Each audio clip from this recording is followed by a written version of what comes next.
Now batting for the New York Yankees, the shortstop, number 2, Derek Jeter. Number 2. On May 30th, 1995, as Yankees rookie Derek Jeter stepped into bat against Tim Belcher of Seattle, baseball was just starting to look like nothing ever seen before.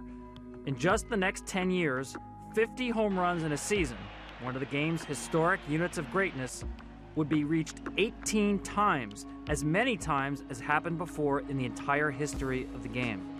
Steroids, weight training, smaller ballparks, and 2 rounds of expansion in the 1990s would contribute to the greatest slugging era ever known.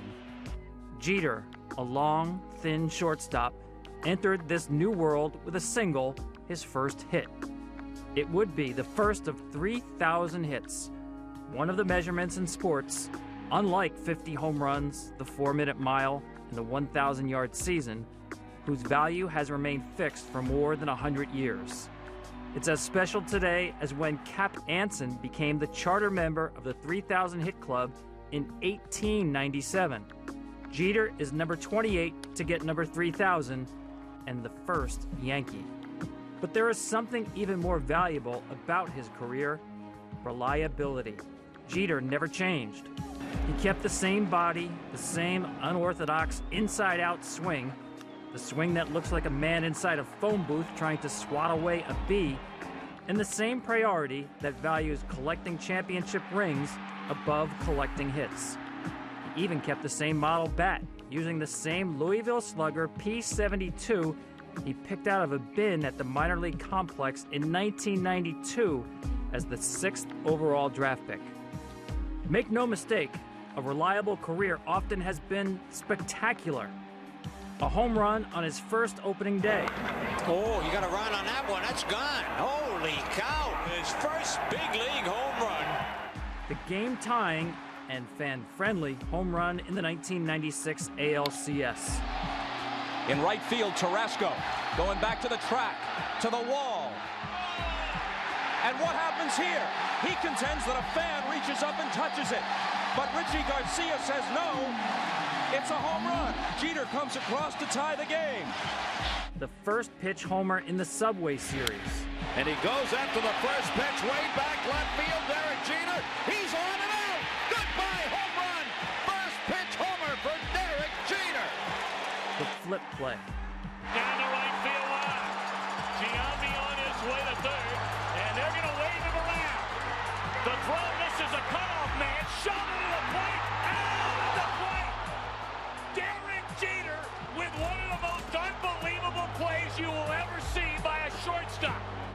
The November walk-off. Back at the wall. Game over. Yankees win and the series is tied. Derek Jeter, he is Mr. November. The double off Pedro to start the historic comeback. The blood he shed to beat Boston. He loops that to left field, going to be a tough play. Jeter on the run, makes the play, and flies into the stands. Oh, what a play by Derek Jeter. And boy, did he get beat up. He is beat up and bloody in his face. What a player. You can't say enough about him. What is he?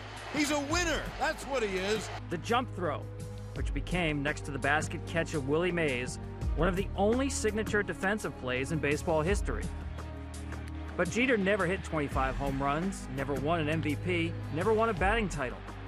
Better than that, he came through a dark era with his dignity intact.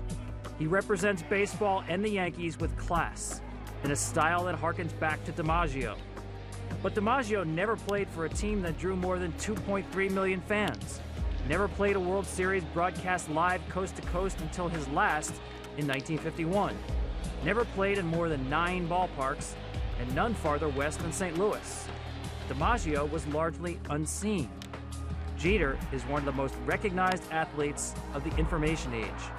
Since that first hit, we have seen the birth of Google, the cell phone camera, TMZ, Twitter, and countless other ways to be too well known. And yet, here is Jeter, all these years later, enhanced by the same changes in and out of the game that have diminished so many others. From 1989 through 1994, 990 players made their debut in the majors, just when offense was about to explode, and yet none of them reached 3,000 hits, the longest such drought since the game was integrated in 1947. Then came Jeter, who turned the simple virtue of reliability into the extravagance of 3,000 hits. He is the fourth youngest player to reach 3,000, behind only Ty Cobb, Hank Aaron, and Robin Yount, and only the second to get there while playing shortstop, the first since Honus Wagner way back in 1914. 3,000 hits remains one of baseball's magic numbers. Its luster is even greater with Jeter in the club.